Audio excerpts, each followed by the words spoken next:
ध्यान मन का मौन है। मन का मौन हो जाना ही ध्यान है। मन का मिट जाना ही ध्यान है। मन का हमेशा हमेशा के लिए रुक जाना, ठहर जाना ही ध्यान है। मन का ऐसा मौन अस्थायी नहीं, अस्थायी होता है। इसलिए यह मौन मरण है, मृत्यु है मन की। और मन का ऐसा मौन, ऐसा मरण ही ध्यान है। मन के मृत्यु ही ध्यान है। अचेतन मन व्यक्ति के कर्म, संस्कारों, अच्छे बुरे अनुभवों, स्मृतियों का भंडागार है। हमारा अचेतन मन हमारे द्वारा किए गए अच्छे बुरे, शुभ अशुभ, पाप पुण्य आदि कर्मों के संस्कारों का बसेरा है। अचेतन के इन्हीं संस्कारों के शोर शराबों से हमारा चित्त चंचल होता है। इसलिए ऊपर से शांत दिखते हुए भी हम अंदर से अशांत होते हैं। हमारे मन में रह रह कर शुभ अशुभ, पाप पुण्य आदि विचारों के तूफान उठते ही रहते हैं। फलस्वरूप हम अशांत, उद्विग्न, हताश और निराश होते हैं। हम आशा निराशा, मान अपमान, हानि लाभ, यश अपयश, हर्ष विषाद, सुख दुख आदि के सुखद दुखद थपेड़े खाते ही रहते हैं। और जब तक हम इन थपेड़ों के बीच हैं, झंझावातों के बीच पड़े हुए हैं, घिरे हुए हैं, तब तक हमारे भीतर हाहाकार मचे ही रहेंगे। हमारे भीतर अशांति बनी ही रहेगी। यदि हम अपने अचेतन मन का पूर्णतः परिमार्जन कर लें, परिष्कार कर लें, तब हम आशा निराशा, मान अपमान, हानि लाभ, जीवन मरण, सुख दुख, हर्ष विषाद से ऊपर उठकर, उससे परे जाकर, उन सब से अप्रभावित रहकर सदा आनंद, शाश्वत सुख व शांति में स्थिर हो सकते हैं, स्थित प्रज्ञ हो सकते हैं। पर ऐसा हो कैसे? हम सगुण निर्गुण किसी भी प्रकार के ध्यान के निरंतर अभ्यास से इस स्थिति को प्राप्त कर सकते हैं। इस स्थिति को प्राप्त करने के लिए ही हमें अपने अचेतन के संस्कारों को हमेशा हमेशा के लिए शांत कर देना है, समाप्त कर देना है। इस संस्कारों का सदा के लिए मौन हो जाना शाश्वत सुख, शांति व आनंद की प्राप्ति के लिए आवश्यक है। और इन संस्कारों को सदा के लिए मौन हो जाने देने की प्रक्रिया ही ध्यान है।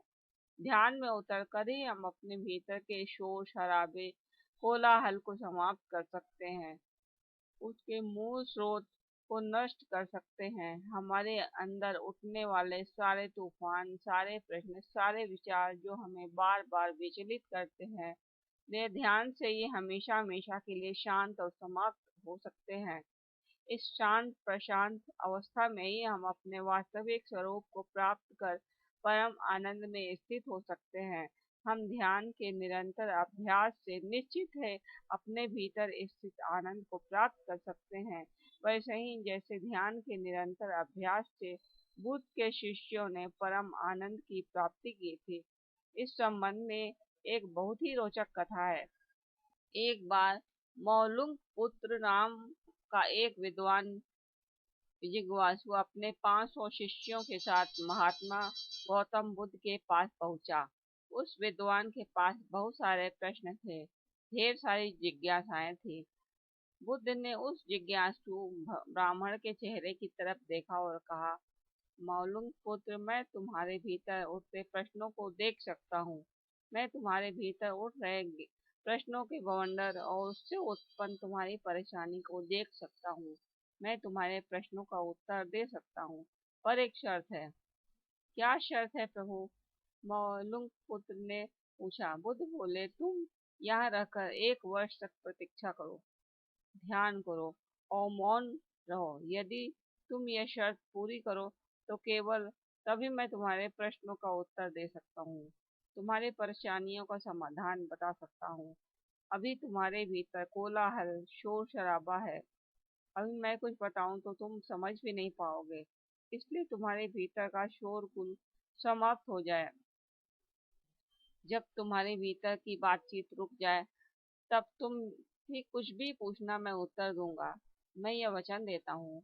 मौलुंग पुत्र कुछ चिंतित हुआ, क्योंकि 1 वर्ष तक निरंतर ध्यान करना, मौन रहना तब जाकर अपने प्रश्नों का उत्तर पाना उसे जच नहीं रहा था। इसलिए वह मन ही मन सोच रहा था, कौन जाने वे 1 वर्ष बाद भी उत्तर दें या न दें। यदि उसके प्रश्नों का उत्तर दें तो उनके उत्तर सही ही हो, यह भी तो जरूरी नहीं। तब हो सकता है उसका 1 वर्ष बिल्कुल ही बेकार हो जाए, उनके दिए उत्तर व्यर्थ भी हो सकते हैं। फिर क्या करना चाहिए, वह दुविधा में पड़ गया। यह शर्त मानने में झिझक भी रहा था। वह इसी उधेड़-बुन में था, तभी उसको बगल में एक बैठा गौतम बुद्ध का एक शिष्य सारीपुत्र जोर से हंसने लगा। वह वहीं पास में बैठा था। वह एकदम खिलखिलाकर हंसने लगा। उसे ऐसे हंसते देखकर मौलुंग पुत्र और भी परेशान हो गया। उसने सारीपुत्र से पूछा, क्या बात है, तुम आखिर हंस क्यों रहे हो? सारीपुत्र ने कहा, तुम तथागत की बातें मत सुनो। क्यों? मौलुंग ने पूछा। सारीपुत्र ने कहा, जब मैं यहाँ आया था तो तथागत ने मुझे भी यही बात कही थी, तुम 1 वर्ष यहाँ ठहरो, ध्यान करो, मौन रहो, और फिर मैं तुम्हारे प्रश्नों का उत्तर दूंगा। तुम्हारे तो केवल 500 शिष्य हैं, पर मेरे साथ तो मेरे 5000 शिष्य थे। मैं बहुत सम्मानित ब्राह्मण था, मेरी बहुत ख्याति थी। इन्होंने मुझे पहला फुसला दिया। इन्होंने कहा कि साल भर प्रतीक्षा करो, मौन रहो, ध्यान करो, फिर पूछना, मैं उत्तर दूंगा।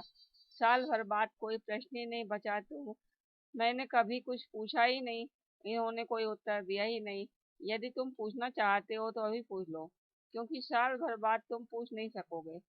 अंततः अंतः प्रेरणा से मौलुंग पुत्र ने बुद्ध के वचनों पर भरोसा करके 1 वर्ष का प्रतीक्षा करने का निर्णय लिया। बुद्ध ने फिर कहा, मैं अपने वचन का पक्का हूँ। यदि साल भर बाद तुम प्रश्न पूछना चाहते हो तो मैं उत्तर अवश्य दूंगा, पर यदि तुम पूछो ही नहीं तो मैं क्या उत्तर दे सकता हूँ। मौलुंग पुत्र वहीं ठहर गया। उसका मौन प्रारंभ हुआ, ध्यान प्रारंभ हुआ। धीरे धीरे ध्यान ने उसके चित्त के संस्कारों को समाप्त करना प्रारंभ कर दिया। वह ध्यान में डूबता गया, उतरता गया। धीरे धीरे मन स्वतः ही मौन होता गया। भीतर की हलचल, कोलाहल धीरे धीरे शांत होने लगी, समाप्त होने लगी। चित्त के संस्कार क्षीण होते गए, लुप्त होते गए, विलुप्त होते गए। अंततः वह स्थिति आई कि उसका चित्त निर्विकार, निर्विचार, शुद्ध बुद्ध अवस्था को प्राप्त होने लगा। मन से सारे प्रश्न, सारे विकार, सारे विचार, सारे संस्कार ऐसे झड़ते गए जैसे पतझड़ में वृक्ष की डाली से पत्ते झड़ते जाते हैं। इस प्रकार ध्यान व मौन के निरंतर अभ्यास में 1 वर्ष कैसे बीत गया, मौलुंग पुत्र को इसका पता भी न चला। पर अब बुद्ध से प्रश्न कौन करे, क्योंकि उसके मन में प्रश्न तो रहे ही नहीं, विकार, विचार, संस्कार रहे ही नहीं, कोलाहल, शोर शराबा रहा ही नहीं। फिर कौन और क्या प्रश्न करे, और इसकी फिक्र भी कौन करे? जब प्रश्न ही न रहे तो उत्तरों की फिक्र ही कौन और क्यों करे? तब एक दिन अचानक स्वयं बुद्ध ने ही पूछा, बस यह वर्ष का अंतिम दिन है। एक दिन तुम 1 वर्ष पहले यहाँ आए थे और मैंने तुम्हें वचन दिया था कि 1 वर्ष बाद तुम जो भी पूछोगे, जिज्ञासाएं व्यक्त करोगे, मैं उत्तर दूंगा। मैं उत्तर देने को तैयार हूँ। अब तुम प्रश्न पूछो। मौलुंग पुत्र हंसने लगा और कहा, प्रभु आपने मुझे भी फुसला दिया, बहला दिया। 1 वर्ष बाद समझ में आया, आपने मुझे यहाँ 1 वर्ष तक रुकने को क्यों कहा, ध्यान करने को क्यों कहा, मौन रहने को क्यों कहा। वो सारीपुत्र ठीक ही कहता था। अब पूछने के लिए मेरे पास कोई प्रश्न ही नहीं रहा। अब मैं क्या पूछूं? मेरे पास पूछने के लिए कुछ भी नहीं है।